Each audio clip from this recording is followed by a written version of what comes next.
मैत्रेयणी उपनिषद द्वितीय प्रपाठक राजा बृहद्रथ की गाथा को सुनकर श्रेष्ठ मुनि शाकयन्य ने अति प्रसन्न होकर कहा, हे महाराज बृहद्रथ, तुम इक्ष्वाकु वंश में उत्पन्न नरेश व शीर्ष के पुत्र हो। तुम सभी तरह से कृतकृत्य होते हुए मरुत के नाम से प्रख्यात हो। यह आत्मा क्या एवं कैसा है, मैं अब तुम्हें इसके सार तत्व को बताने का प्रयास करता हूं। राजा बृहद्रथ ने कहा, हे श्रेष्ठ मुनि, आप मुझे तत्संबंधित विषय के संदर्भ में अवश्य ही बताने की कृपा करें।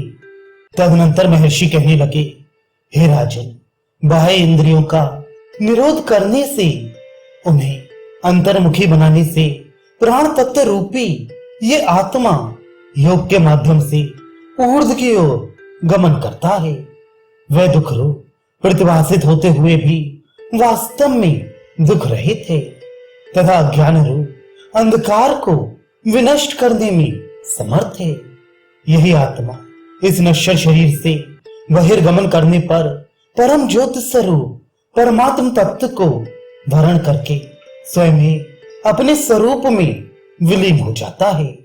यह आत्म तत्व अमृत युक्त भय रहित तथा स्वयं ही ब्रह्म रूप है। हे राजन, जिस अविनाशी ब्रह्म विद्या का सभी उपनिषदें एक स्वर से उपदेश करती हैं, उस ब्रह्म विद्या के ज्ञान को भगवान मैत्रेय ने मुझे बताया है।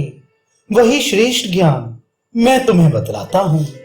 साधना द्वारा जिसके समस्त पाप नष्ट हो गए हैं, ऐसे तेजस्वी एवं ब्रह्मचर्य व्रत को धारण करने वाले मुनि वालखिल्य के नाम से जाने जाते हैं। ऐसा ही एक बार उन श्रेष्ठ मुनि ने ब्रह्मा जी से प्रश्न किया, हे ब्रह्मन, ये शरीर गाड़ी की भांति अचेतन है, तो फिर ऐसा कौन सा अतीन्द्रिय तत्व है कि इस श्रेष्ठ तत्व की ऐसी महिमा है जिससे कि ये शरीर चैतन्य की भांति प्रतिष्ठा प्राप्त करता है। इस शरीर को जो प्रेरित करता है उसे वाणी से भी परे श्रेष्ठ बताया गया है। हे भगवान, उसी श्रेष्ठ तत्व को हमारे समक्ष बताने की कृपा करें। ब्रह्मा जी से ये पूछे जाने पर ब्रह्मा जी ने मुनि को यह उत्तर दिया, उस श्रेष्ठ तत्व को शुद्ध, पवित्र, शून्य, शांत, जीवन प्रदान करने वाला, अनंत, अविनाशी, शाश्वत, सनातन, स्थिर, अजन्मा एवं स्वतंत्र रूप से निवास करने वाला आत्मा कहा जाता है। उसी की ही ये महान महिमा है। उस आत्मा से ही इस अचेतन शरीर को चेतन की भांति प्रतिष्ठा प्राप्त होती है। वही चेतन आत्म तत्व प्रेरणा प्रदान करने वाला है। यह सुनने के बाद महामुनि वालखिल्य जी ने पुनः प्रश्न किया, हे भगवान, यह आत्मा अनिच्छित होते हुए भी चैतन्य रूप से इस शरीर में कैसे स्थिर है? इस शरीर को यह प्रेरित क्यों करता है तथा इस आत्मा की यह महिमा किस प्रकार की है? ब्रह्मा जी ने कहा, हे मुनि, यह आत्मा सूक्ष्म, अग्राह्य और अदृश्य रूप है। इस कारण इसे पुरुष नाम की संज्ञा द्वारा जाना जाता है। यह आत्मा अपने एक अंश से इस शरीर में अपने प्रयोजन के अभाव में भी बुद्धिपूर्वक सतत आता रहता है। सोते हुए को वह युक्ति पूर्वक बोध कराते हुए चैतन्य रूप से सभी प्राणियों में प्रतिष्ठित करता है। वही प्रत्येक शरीर में क्षेत्रज्ञ के रूप में प्रतिष्ठित है। वही प्रकाश, संकल्प, प्रयास, अहंकार, पुरुष, स्त्री, लिंग आदि और प्रजापति के रूप में समस्त विश्व को देखने वाला है। उसी की चेतना से शरीर चैतन्य युक्त है। वही इस शरीर को क्रियान्वयन हेतु प्रेरित करता है। वालखिल्य ने पुनः प्रश्न किया, हे भगवान, यह आत्मा अखंड होने पर भी किस तरह अंश रूप में यहाँ स्थिर है। ब्रह्मा जी ने कहा, हे महर्षि, सर्वप्रथम एकमात्र प्रजापति ही एकाकी रूप में थे। वे अकेले अपने को संतुष्ट नहीं कर सके। तब उन्होंने अपनी आत्मा का ध्यान किया। इसके फलस्वरूप उन्होंने विभिन्न रूपों में प्रजा का सृजन किया। अपने द्वारा उत्पन्न किए वे प्राणी उन्हें स्वयं को निष्प्राण एवं खंभे की भांति निश्चेष्ट मालूम पड़े। तदनंतर ऐसी उस क्रिया, ज्ञान एवं शक्ति से रहित प्रजा को देखकर उन्होंने विचार किया कि इस प्रजा को क्रिया, ज्ञान और शक्ति से युक्त सचेतन करने के लिए मैं प्रजापति इनके अंतःकरण में प्रवेश करूं। ऐसा सोचकर उन्होंने स्वयं को वायु रूप में परिणित करके उन सभी अपने द्वारा उत्पन्न किए हुए प्राणियों में प्रविष्ट हो गए। वे एक होते हुए भी 5 रूपों में विभक्त हो गए, जो प्राण, अपान, समान, उदान और व्यान के रूप से जाने गए।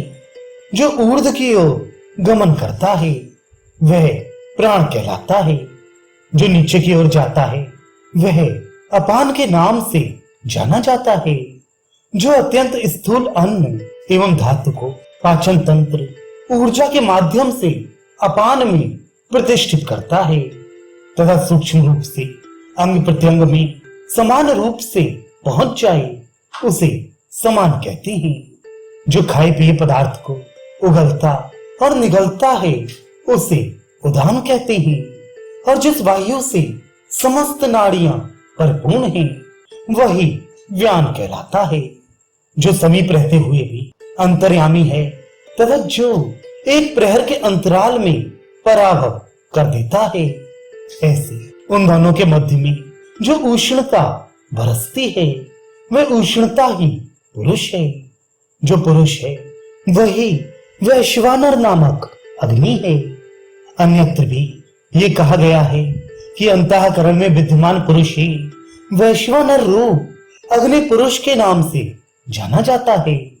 इस वैश्वानर रूप अग्नि से खाया हुआ भोजन पचता है। जो ग्रहण किया गया है उसी का शब्द अंतःकरण में सुनाई पड़ता है। कानों को बंद करने पर यही ध्वनि अंदर से आती हुई सुनाई पड़ती है। जब शरीर से प्राणों के निकलने का समय होता है तब यह ध्वनि स्पष्ट रूप से सुनाई नहीं पड़ती। वह ये प्रजापति रूपी आत्मा स्वयं ही अपने को 5 भागों में विभक्त करके हृदय रूपी गुफा क्षेत्र में प्रतिष्ठित है। यही आत्मा मनोमय रूप में, प्राणमय रूप में एवं तेजोमय रूप में, संकल्प रूप में तथा आकाशमय रूप में अवस्थित है। इस प्रकार ये आत्मा हृदय प्रदेश में स्थित रहते हुए इंद्रियों का अनुभव न करता हुआ स्वयं को अकृतार्थ अनुभव करने लगा। तदनंतर अपने आप को कृतकृत्य करने हेतु 5 द्वारों इंद्रियों का वेधन करके प्रादुर्भूत हुआ। ये 5 द्वार ही श्रोत्रादि 5 इंद्रियों के रूप में परिणित हो गए, जिनसे वह विषयों का उपभोग करता है। ये 5 ज्ञानेंद्रियां लगाम हैं तथा 5 कर्मेंद्रियां घोड़े हैं।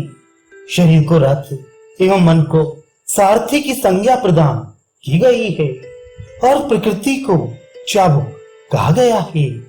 इस चाबुक से प्रेरणा प्राप्त करके ये शरीर चक्र की भांति गमन करता है। इस प्रकार ये आत्मा ही इस शरीर को सचेतन बनाए हुए है तथा इसे प्रेरित करता रहता है। ऐसा प्रतीत होता है कि आत्मा ही शरीर के वशीभूत होकर शुभाशुभ कर्मों के फलस्वरूप बंधन में फंस गया है। इसी कारण वह आत्मा विविध शरीरों में संचरित होता रहता है, परंतु चिंतन करने पर ऐसा प्रतीत होता है कि वास्तव में वह अव्यक्त, सूक्ष्म, अदृश्य, अग्राह्य, ममता से रहित एवं अवस्था जागृत, स्वप्न, सुषुप्त रहित है। अतः वह आत्मा अकर्ता होते हुए भी कर्ता रूप में प्रतीत होता है। ये आत्मा शुद्ध, स्थिर, अचल, निर्लिप्त, उद्विग्नता रहित, निष्प्रय दृष्टा की भांति रहते हुए अपने द्वारा किए गए कर्मों के फल का उपभोग करता हुआ सा प्रतीत होता है। साथ ही ये भी प्रतीत होता है कि उस आत्मा ने अपने रूप को 3 गुणों सत्य, रज, तम रूपी वस्त्र द्वारा आच्छादित कर रखा है।